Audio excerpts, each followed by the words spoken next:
والنصارى أولياء بعضهم أولياء بعض ومن يتولهم منكم فإنه منهم إن الله لا يهدي القوم الظالمين فترى الذين في قلوبهم مرض يسارعون فيهم يقولون نخشى أن تصيبنا دائرة فعسى الله أن يأتي بالفتح أو أمر من عنده فيصبحوا على ما أسروا في أنفسهم نادمين ويقول الذين آمنوا أهؤلاء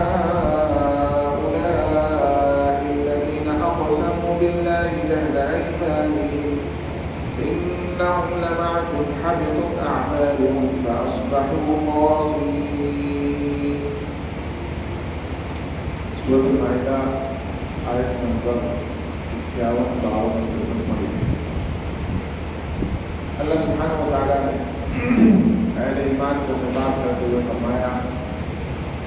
اے ایمان والو، یہود اور نصارہ کو اپنا دوست نہ بناؤ، ان میں سے بعض کے اولیاء اور دوست ہیں،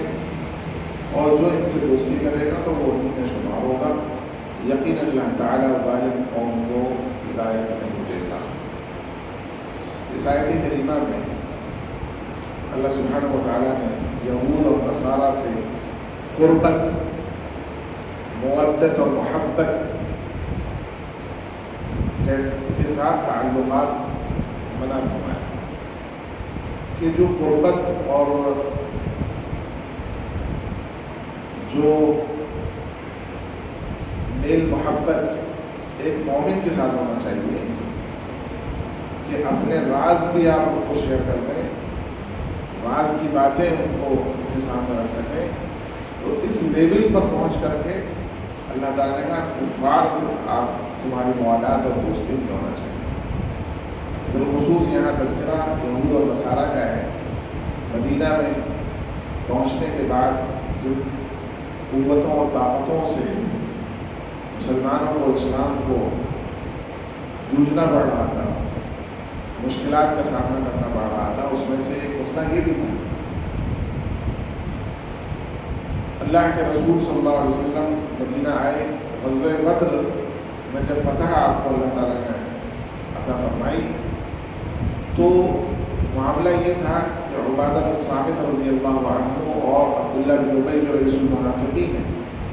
یہ لوگ یہود کے حلیف تھے، ان سے ان کا آپس میں معاہدہ تھا، ایگریمنٹ تھا ایک دوسرے کی مدد کرنے کا۔ تو اللہ کے رسول صلی اللہ علیہ وسلم کو جب غزوہ بدر میں اللہ تعالیٰ نے فتح سے امکنار کیا، فتح نصیب ہوئی، تو عبداللہ بن ابی نے اپنے اسلام کا اظہار کیا، جو کہ حقیقت میں منافقوں کا سبب ہے۔ پھر جب بنو قینقاع نے بدعہدی کی اور اس کے بعد سازشوں کے اندر شریک ہو گئے تو اللہ کے رسول صلی اللہ علیہ وسلم کی طرف سے ان لوگوں کو سزائیں دی۔ تو اب جب ان کی طرف سے یہ سب حرکتیں ہوئی تو عبداللہ بن صامت، عبادہ بن صامت رضی اللہ عنہ جو تھے، عبادہ بن صامت، انہوں نے اپنی برات کا اعلان کرتے ہوئے یہود سے ہمارا کوئی معاہدہ نہیں ہے، ہم ان سے بنی ہے، کیونکہ انہوں نے معاہدے کی خود پابندی نہیں کی، پاسداری نہیں کی، تو ہم کیوں کریں۔ لیکن عبداللہ بن ابی جو تھا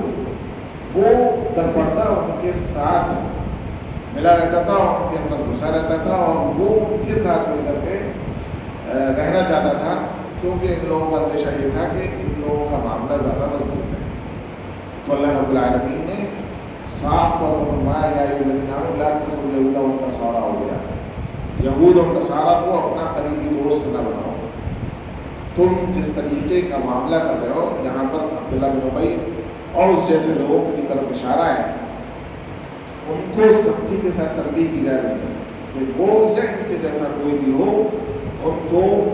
کفار سے، یہود اور نصارہ کا تذکرہ ہے کیونکہ وہی اس وقت موجود تھے۔ اب جو بھی غیر مسلمین ہیں، کفار ہیں، ظاہر سی بات ہے ایمان اور کفر کے درمیان جو حد فاصل ہے،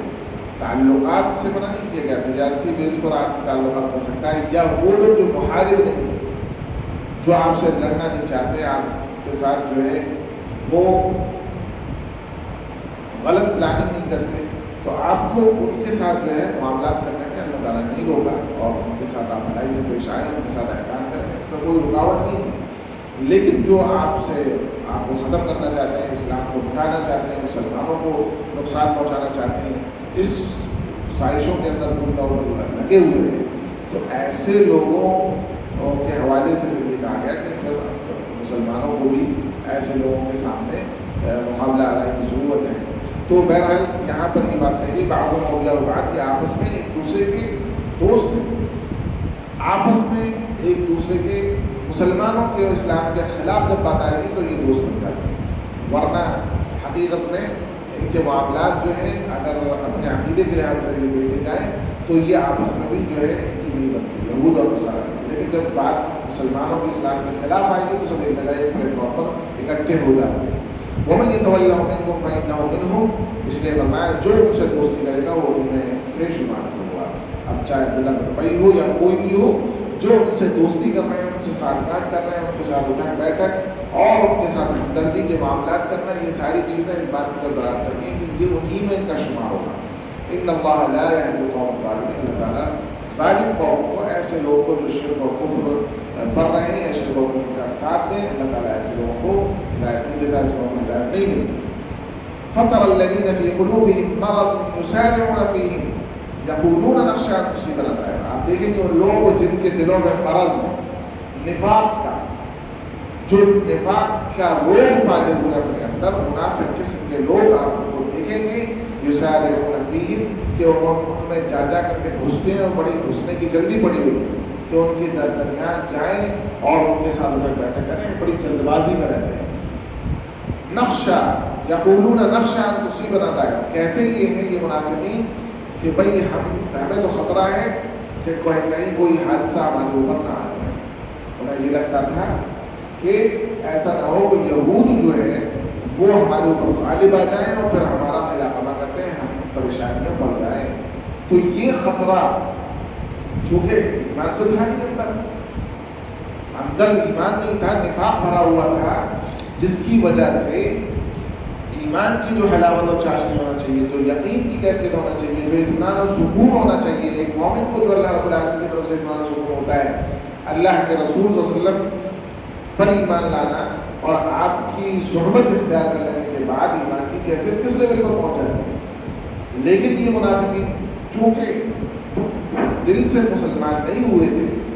لہذا ان کی دلی کیفیت جو تھی وہ تزلزل کے اندر اور شک و شبہات کے اندر تھے، اور حالت یہ تھی کہ یہ جو ہے یہود سے ڈرا کرتے تھے، اور ان کو یہ لگتا تھا کہ ایسا نہ ہو کہ معاملہ الٹ جائے، ہم نے اسلام کا اظہار تو کر دیا ہے لیکن ہم دھر لیے جائیں اور ہم پریشانی میں پڑ جائیں۔ تو یہ باقاعدہ اپنی زبان سے اس کا اظہار کرتے تھے، اور اللہ رب العالمین اس بات کا ذکر ہے، فَعَسَى اللَّهُ أَن يَأْتِيَ بِالْفَتْحِ أَوْ أَمْرٍ مِّنْ عِندِهِ، تو عن قریب اللہ سبحانہ وتعالیٰ بہت ممکن ہے کہ اللہ تعالیٰ فتح لے آئے، اللہ رب العالمین تم لوگوں کو فتح نصیب فرمائی۔ اللہ رب العالمین نے کہا کہ یہ جو اٹکلیں لگا رہے ہیں ان کی اٹکلیں اپنی جگہ پر ہیں، لیکن اللہ رب العالمین بہت جلد اللہ تعالیٰ فتح سے ہمکنار کر سکتا ہے۔ اور امر من عنده، یا اللہ تعالیٰ اپنی جانب سے کوئی فیصلہ کرتے، تو اللہ رب العالمین نے فیصلہ بھی کیا، اور بنو قریظہ کے لوگ جو ہیں وہ ان کے نوجوانوں کو قتل کیا گیا، ان کی اولاد اور ان کے جو خواتین تھیں ان کو ان کی بدعہدی کی وجہ سے ان کو قیدی بنایا گیا، غلام بنایا گیا، اور اسی طرح سے جو دوسرے قبیلے کے تھے بنو نذیر وغیرہ ان کو جلا وطن کر دیا گیا۔ تو یہ ان کے ساتھ ہوا، اللہ رب العالمین کی جانب سے یہ بعد میں فیصلہ ہوا کہ یہ لوگ ایک وقت ایسا تھا کہ یہود کے اوپر، یہود جو ہے مدینہ کے اوپر پوری طرح سے قابض تھے، اور نصارہ جو وہاں کے تھے، جو نصارہ اور دوسرے لوگ ان کے اوپر حاوی رہتے تھے، پوری اکانومی وہاں کی جو تھی مدینہ کی اس کے اوپر چڑھے ہوئے رہتے تھے، پورا بزنس ان کے ہاتھ میں رہتا تھا، اور یہ سودی سسٹم انہوں نے پورا ہر جگہ بنا رکھا تھا۔ تو یہ انہوں نے ایسی صورتحال وہاں پیدا کر رکھی تھی کہ عام لوگ وہاں کے جو تھے وہ ان کے معاملے میں ڈرا کرتے تھے۔ تو وہی حال جو منافقین کا ہوا، جو مومن ہو گئے یقیناً ان کا ایمان تھا، اور وہ یہ جانتے تھے کہ ایمان لانے کے بعد وہ محفوظ رہیں گے، اور اللہ رب العالمین کی بدل فرمائے گا، یہ ان کو یقین تھا. لیکن یہود منافقین کا حال یہ تھا کہ وہ ان لوگوں سے ڈرا کرتے تھے. اللہ رب العالمین نے کہا اللہ تعالیٰ بہت جلد ممکن ہے فتح سے امکنان کرتے اور یہ اللہ رب العالمین کی جانب سے خیر کا فیصلہ فرما دے جیسا کہ اللہ رب العالمین نے فیصلہ فرمایا. اور وہی یہود ایک وقت آیا کہ وہاں سے جلا وطن کیے گئے، در بدر کیے گئے اور ان کو ان کے نوجوانوں کو قتل کیا گیا اور اس کے ساتھ ساتھ غلام بنا دیے گئے. تو یہ اللہ رب العالمین کی طرف سے فیصلے تھے. ورنہ ان لوگوں کو جو ہے اس وہاں سے ہٹانا اور اس پوزیشن میں لانا بظاہر نہیں لگتا، لیکن اللہ رب العالمین کا فیصلہ ہوا. فَيُصْبِحُوا عَلَىٰ مَا أَسَرُّوا فِي أَنفُسِهِمْ نَادِمِينَ. بس یہ لوگ جو اپنے دل کے اندر چھپائے رکھتے ہیں یہ بعد میں چل کر کے پھر ندامت و شرمندگی کرنے والے ہوتے ہیں، کیونکہ بعد میں پھر وہ شرمندگی ہوگی ارے ہم کیا سوچ رہے تھے اور ہوا کیا. ان لوگوں کے ساتھ میں لگے ہوئے تھے اور یہی ہوا کہ وہ یہود کے ساتھ ساٹھ گاٹھ کر رہے تھے، لیکن اللہ رب العالمین نے یہود ہی کے دل پلٹ دیے اور انہیں کے حالات بدل ڈالے اور اللہ کے رسول صلی اللہ علیہ وسلم کو اللہ رب العالمین نے غلبہ عطا فرمایا اور صحابہ کرام کو اللہ رب العالمین نے غلبہ عطا فرمایا. یہ ہوا. وَيَقُولُ الَّذِينَ آمَنُوا أَهَٰؤُلَاءِ الَّذِينَ أَقْسَمُوا بِاللَّهِ جَهْدَ أَيْمَانِهِمْ. اور مومن لوگ کہیں گے أَهَٰؤُلَاءِ الَّذِينَ أَقْسَمُوا، کیا یہی وہ لوگ جو مبالغے کے ساتھ قسمیں کھا کھا کر کے جو ہے کہا کرتے تھے إِنَّهُمْ لَمَعَكُمْ، ہم تمہارے ساتھ ہیں. یہ منافقین دم بھرا کرتے تھے اور بڑے دعوے کیا کرتے تھے قسمیں کھا کر کے کہ ہم تمہارے ساتھ ہیں. اور مومن لوگ کہیں گے تو حبطت اعمالهم فاصبحوا خاسرین، اللہ تعالیٰ نے ان کے اعمال کو رائگاں اور برباد کر دیا، بس یہ خائب و خاسر ویسے ہو گئے. تو بعد میں اللہ رب العالمین کا جب فیصلہ ہوا تو اہل ایمان مسلمان اور اسلام ہی کو غلبہ حاصل ہوا اور منافقین جو ان کے یہاں ساٹھ گاٹھ در پردہ کر رہے تھے ان سے جڑے ہوئے تھے ان کو بعد میں خائب و خاسر ہونا پڑا اور ان کے اعمال سب برباد ہو گئے کہ جو ظاہری طور پر انہوں نے کر رکھے تھے، چاہے وہ ان کا نماز پڑھنا ہو، مسلمانوں کی صفوں میں کھڑا ہونا ہو